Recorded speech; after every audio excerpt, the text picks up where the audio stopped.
Hi, families. Here's the alphabet that we use at Kelly Elementary School. It's the same alphabet we use in kindergarten all the way up through third grade. So I wanted to teach you a way to work with it with your children.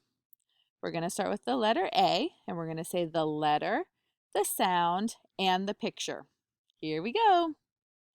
A, apple. B, balloon.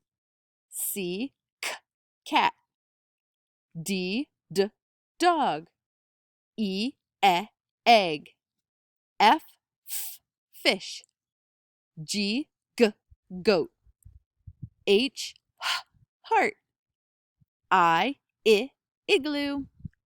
J, jack in the box. K, kite. L, light bulb.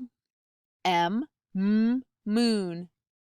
N, nest. O, octopus.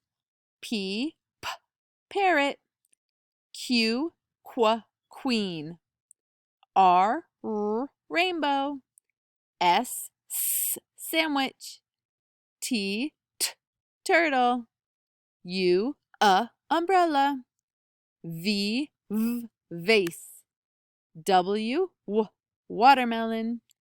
X, box. Y, yarn. Z, zipper.